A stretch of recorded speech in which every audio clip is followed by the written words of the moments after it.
There's a moment that happens in every room, every conversation, every relationship. An invisible line gets drawn. On one side, people who get respected automatically. On the other side, people who beg for respect and never receive it. You've seen this. The person who walks into a meeting and everyone straightens up. The friend whose opinion carries weight without them raising their voice. The colleague who sets a boundary once, just once, and nobody dares cross it again. What do they have that you don't? It's not money. I've seen broke people command more respect than millionaires. It's not physical presence. I've seen small people dominate rooms full of larger personalities. It's not even intelligence. Some of the smartest people I know get walked over daily by people half as bright. So what is it? Here's what nobody tells you. Respect isn't earned through what you do. It's claimed through what you refuse to tolerate. I learned this the hard way. For years, I was the nice guy, the accommodating one, the person who always understood, always forgave, always gave second chances. I thought being reasonable made me respectable. I thought patience made me powerful. I was dead wrong. Then something changed. One moment, one decision, one simple shift that transformed how every person in my life treated me. And today, I'm going to share that exact shift with you. Now, I want you to drop this affirmation in the comments. My respect is not negotiable. Before we dive deep, let me be crystal clear about something. This isn't about becoming aggressive. This isn't about being an asshole. This isn't about dominating people through fear or intimidation. This is about understanding the psychology of respect and applying it with surgical precision. Niccolo Machiavelli spent his life studying power dynamics in the most brutal political environment imaginable, Renaissance Italy. He watched empires rise and fall. He saw kind rulers destroyed and strategic rulers flourish. And he discovered one truth that most people never learn. People don't respect what you say. They respect what you enforce. By the end of this video, you'll understand why some people naturally command respect, while others can't buy it with their lives. You'll learn the one psychological principle that changes every interaction you have, and you'll discover exactly how to implement it, starting with your next conversation. But I'm warning you, once you see this, you can't unsee it. Once you understand how respect really works, going back to begging for it will feel like betraying yourself. Are you ready? Let's begin. Let me destroy a belief that's probably costing you respect every single day. Most people think respect equals kindness plus time plus good intentions. They believe if they're just nice enough, patient enough, and well-meaning enough, respect will naturally follow. They think respect is something you accumulate like interest in a savings account. This is the biggest lie you've ever been sold. Here's the real equation. Respect equals standards times enforcement. Standards without enforcement are just wishes. Enforcement without standards is just random aggression. But when you combine clear standards with consistent enforcement, something magical happens. People start treating you exactly how you've trained them to treat you. Let me break this down with brutal honesty. You have standards. Maybe you don't consciously think about them, but they exist. How you expect to be spoken to, what behavior you'll accept from others, where your boundaries are in relationships, what level of respect you require in professional settings. The problem: most people's standards are invisible, unclear, and constantly shifting based on their mood or who they're dealing with. Weak people have standards that depend on the situation. They accept treatment from their boss that they'd never accept from a friend. They tolerate behavior from family that they'd cut off in a stranger. Their standards bend based on who's applying pressure. Powerful people have standards that depend on principles. It doesn't matter who you are. If you cross this line, the consequence is the same. Their standards don't shift based on convenience, emotion, or fear of conflict. This is where 99% of people lose the game entirely. They have standards. They know what they want. They can even articulate their boundaries. But when someone crosses those boundaries, they do nothing.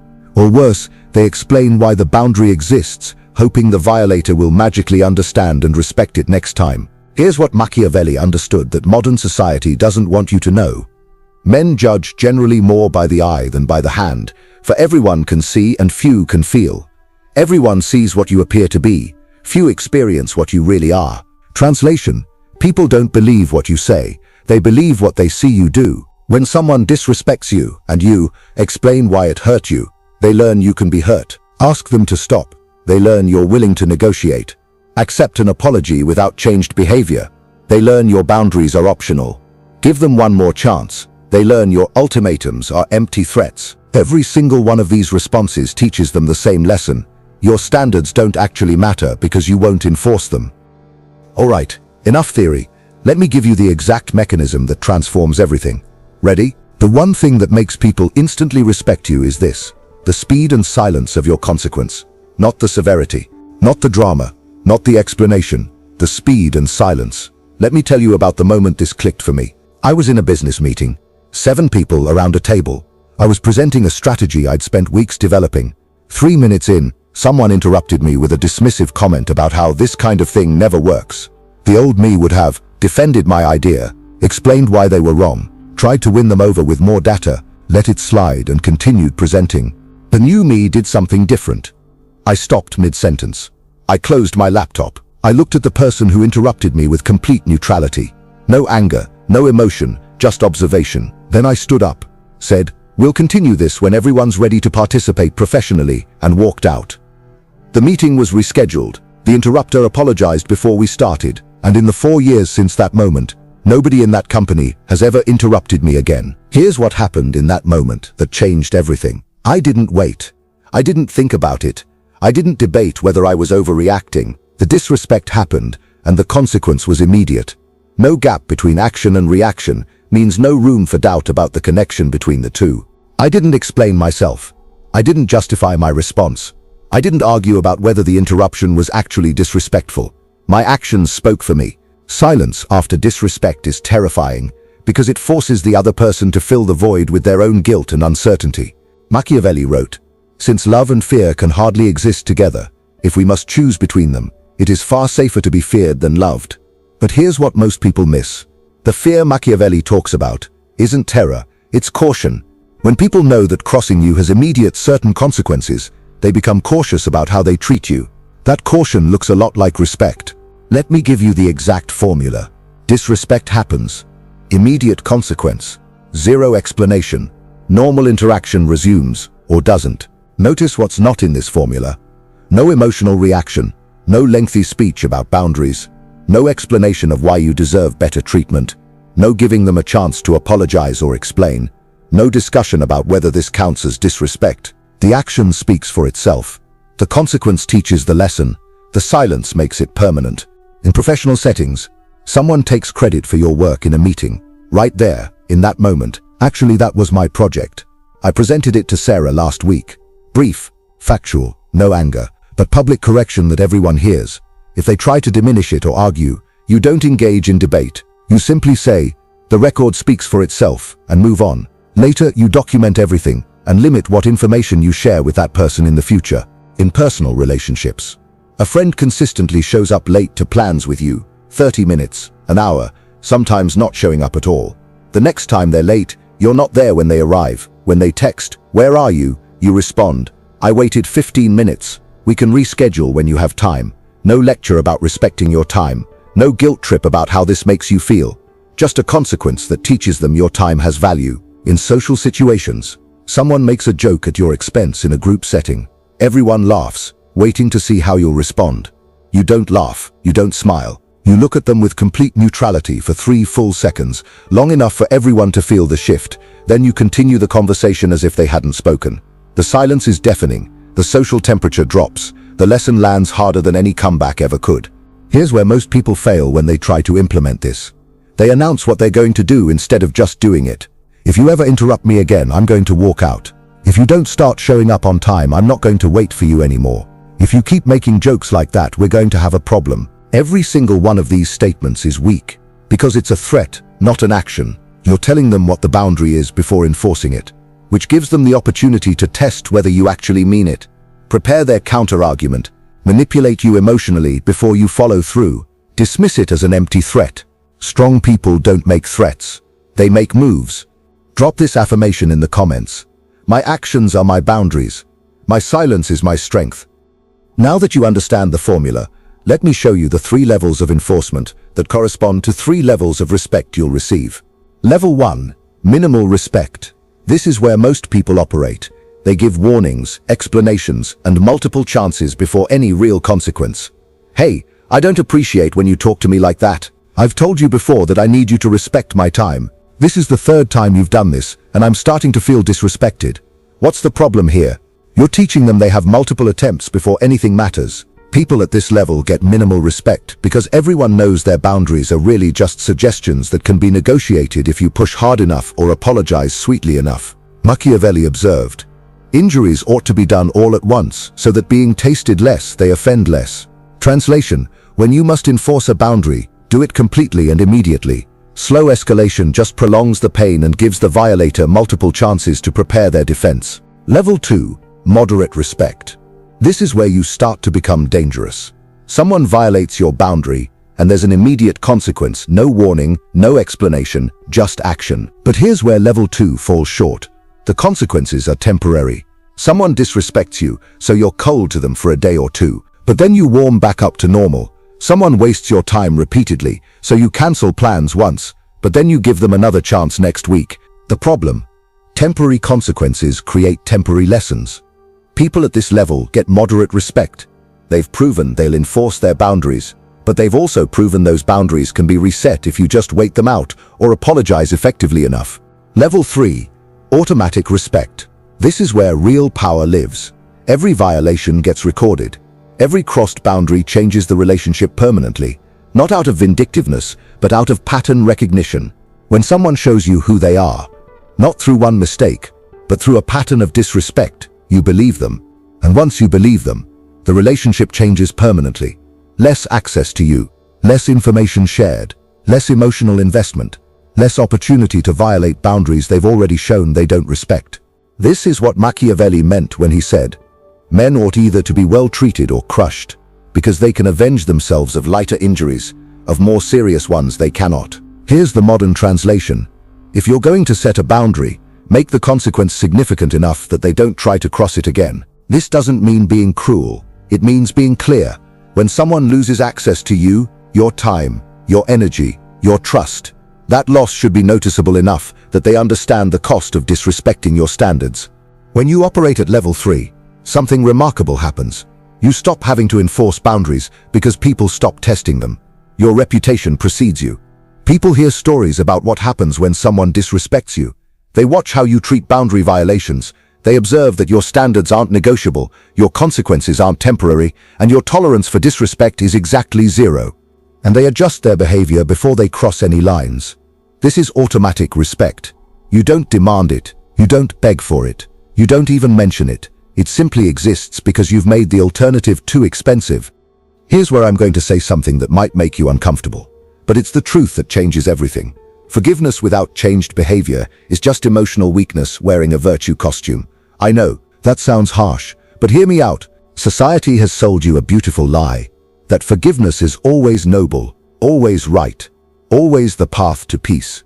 That holding grudges makes you small, and letting go makes you big. But Machiavelli understood something that modern self-help culture doesn't want to admit. A prince must learn to be other than good, and to use this knowledge or refrain from using it according to necessity. Translated, sometimes being good in the way society defines it, forgiving, understanding, giving endless chances, is actually weakness that destroys your position. Let me show you the trap. Someone disrespects you. You call them out or create distance. They apologize. Maybe sincerely, maybe strategically. You forgive them and reset the relationship to normal. Time passes. They disrespect you again. Repeat. Each cycle through this pattern doesn't strengthen the relationship. It trains them that apologies are get-out-of-jail-free cards that reset their access to violating your boundaries. Here's what changes everything. Forgiveness doesn't mean restoration.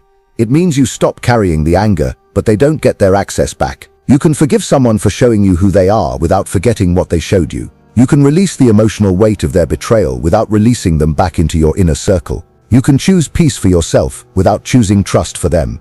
When someone violates your boundaries and you enforce consequences, their apology should never be an automatic reset button. Their apology is just words. Changed behavior over time is the only currency that rebuilds trust. Here's the system that maintains respect while allowing for human imperfection. First offense, you observe. You note it. You file it away. Maybe it was a one-time mistake. Maybe they were having a bad day. You don't react dramatically, but you also don't ignore it. You simply make a mental note and adjust your expectations slightly. Second offense in the same category. Now it's a pattern. This isn't a mistake, it's who they are. This is when the immediate consequence happens. No explanation, no debate, just a clear, undeniable consequence that creates a new normal in how you interact. Third violation, they've shown you exactly who they are, and they're not going to change. This is when the relationship gets permanently restructured. Not necessarily ended, but fundamentally altered.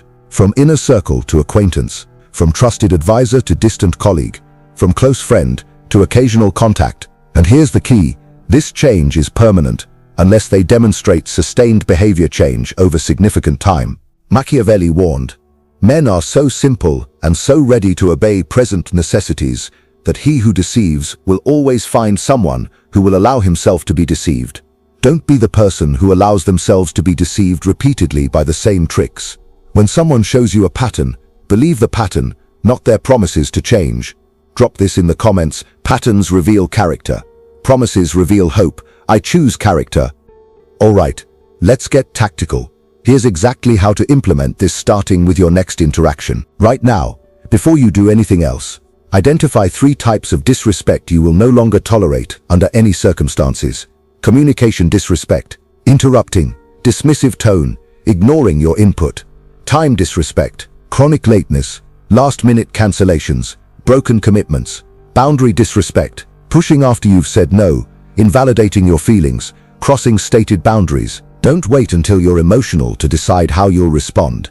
Plan it now while you're rational. In professional settings, stop talking mid-sentence. Wait in silence until acknowledged, or end the meeting or conversation.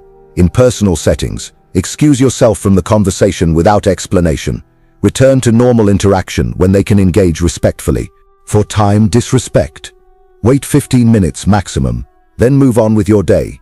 When they reach out, "I waited the agreed time. We can reschedule when you're available." Pattern emerges. Stop making plans with that person until they demonstrate changed behavior. For boundary disrespect, first, clear no or stated boundary. If pushed, "I've already answered that." If pushed again, create immediate distance. Pattern emerges. Significant reduction in access to you. This might be the hardest part for most people. Stop explaining yourself. When you enforce a boundary, resist the urge to justify why the boundary exists. Explain how their behavior made you feel. Convince them that you deserve better treatment. Argue about whether what they did actually counts as disrespect. Your actions are the explanation. The consequence is the education. The silence is the power. Practice this phrase and use it liberally. "This doesn't work for me." That's it. No justification, no elaboration, just a simple statement of fact that ends the discussion. Here's where most people fail. They enforce boundaries with some people, but not others. They're strong with strangers, but weak with family. They demand respect at work, but accept disrespect from partners. This inconsistency destroys your power because inconsistent enforcement teaches people that your boundaries are negotiable. Starting today, your standards apply to everyone equally. Your mother doesn't get more chances to disrespect you than your colleague does. Your best friend doesn't get unlimited violations of your time just because you've known them longer. Machiavelli understood. He who, blinded by ambition, raises himself to a position whence he cannot mount higher, must thereafter fall with the greatest loss. If you enforce boundaries inconsistently based on who's violating them, you're teaching everyone that emotional manipulation is the key to bypassing your standards. When someone violates your boundary and faces a consequence, they will likely try to immediately apologize, explain, or negotiate. Don't engage for at least 48 hours. Why? Because immediate reconciliation teaches them that consequences are temporary. Time allows you to observe whether they're actually reflecting or just panic apologizing. Distance prevents you from being emotionally manipulated when you're still processing. After 48 hours, if they've demonstrated understanding, not just apology, but actual acknowledgement of what they did and why it was wrong, you can consider restoring normal interaction, but never forget what they've shown you about their character. Here's what nobody tells you about implementing this system. You will lose people. Not everyone, but some.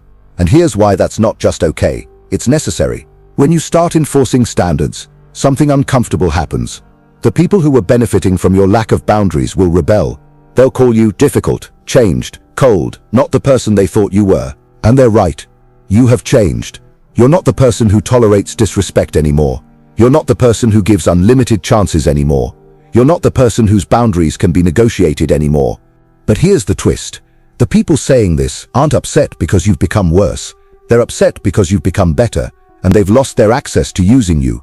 Machiavelli observed, "The wish to acquire is in truth very natural and common, and men always do so when they can." Translation: people will take as much as you allow them to take. When you stop allowing it, they don't get angry at themselves for taking advantage. They get angry at you for removing access. Let them. When you implement this system, you create an automatic filter. People who respect boundaries will adapt immediately, and your relationship will strengthen. They'll notice the change, they'll respect it, and they'll adjust their behavior without you having to explain anything. These are your people, the ones worth keeping. People who don't respect boundaries will escalate their attempts to bypass them. They'll push harder. They'll try emotional manipulation. They'll bring up past favors or shared history. They'll attempt to make you feel guilty for having standards. These people are self-selecting out of your life. Let them go. Here's what shocked me when I started implementing this.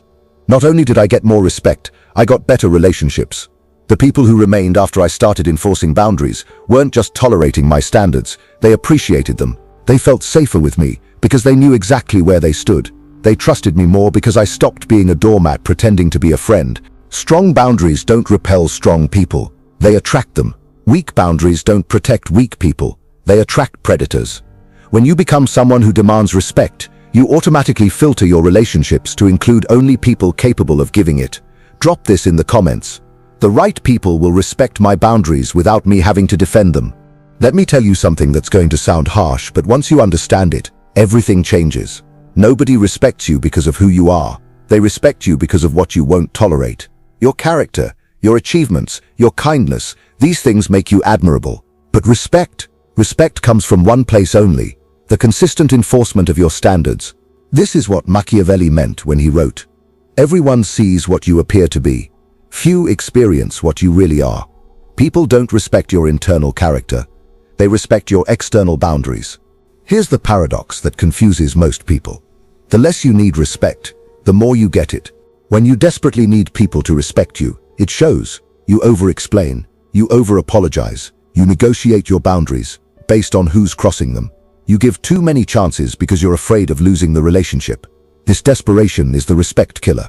But when you genuinely don't need their respect, when you're perfectly content walking away from anyone who can't treat you with basic human dignity, something magical happens. They work harder to earn it. I want you to feel something right now. The liberation of not caring whether someone who disrespects you stays in your life. The freedom of not needing to convince someone of your worth. The power of being willing to let people go who can't meet your standards. The peace of knowing that your boundaries are not up for debate, discussion, or negotiation. This isn't coldness. This is self-respect. This isn't cruelty. This is clarity. This isn't closing yourself off to connection. This is opening yourself up to the right connections, while closing yourself off to the wrong ones. In any situation where your boundaries are being tested, there's only one question you need to ask. Am I willing to accept this treatment for the rest of my life? Because here's the truth. Whatever you tolerate now becomes your new normal. Whatever disrespect you accept today is the baseline disrespect you'll receive tomorrow. If you wouldn't accept this treatment forever, don't accept it for another second. Machiavelli's final lesson. It is better to be feared than loved, if you cannot be both. But the deepest truth behind this statement isn't about making others fear you. It's about respecting yourself enough that disappointing others becomes acceptable if that's the price of maintaining your standards. We've reached the end, but this is really your beginning. Right now, you're standing at a crossroads. One path leads back to who you were, the person who tolerates disrespect hoping it will eventually stop, who gives unlimited chances hoping people will eventually change, who prioritizes other people's comfort over their own self-respect. The other path leads forward to who you're becoming, the person who enforces standards immediately, who makes boundaries crystal clear through action rather than explanation, who commands respect by refusing to accept anything less. Here's what I need you to understand. This isn't about becoming a different person. This is about becoming who you always should have been before the world taught you to shrink yourself for other people's convenience. You're not learning to be cold, you're learning to stop being a doormat. You're not learning to be cruel, you're learning to stop being a victim. You're not learning to be difficult, you're learning to stop being easy to disrespect. Your next conversation, the very next one, is your opportunity to implement everything you've learned today. Someone will test a boundary. Maybe it's small, maybe it's subtle, maybe you would have ignored it before because it wasn't that bad. Don't ignore it. This is your moment. The immediate, silent consequence that teaches them where your line is. The action that replaces explanation. The boundary enforcement that replaces boundary setting. And every time you enforce that boundary, every time you prove through action that your standards aren't negotiable, you're not just teaching them, you're becoming someone new. If you implement this consistently for just 30 days, here's what will happen. Week 1. People will be confused. They're used to your old patterns. They'll test whether this change is real. Hold firm. Week 2. Some people will push back. They'll call you changed, difficult, cold. This is the filter working. Let it work. Week 3. You'll notice the shift. People start adjusting their behavior around you. Conversations feel different. You feel different. Week 4. Automatic respect becomes your new normal. Not because people fear you, but because they've learned that respecting you is the only way to maintain access to you. This is your transformation waiting to happen. Drop this in the comments and mean it. I refuse to tolerate disrespect. My boundaries are not negotiable. My respect is not optional. Starting now, if this video changed how you see respect, hit that like button. If you're ready to become someone people instantly respect, subscribe to this channel, because everything I create is designed to give you the psychological tools that most people never learn. Remember, respect is not something you earn through what you tolerate. It's something you command through what you refuse to accept. The only thing that makes people instantly respect you is this: the immediate, silent enforcement of your standards. No explanations, no negotiations, no exceptions. Just the quiet, consistent demonstration that you value yourself enough to demand respect, and that anyone who can't provide it has already chosen to lose access to you. Now go become the person who never has to ask for respect again, because you've made disrespecting you too expensive for anyone to try. You don't need permission. You never did. Take your respect. It was always yours.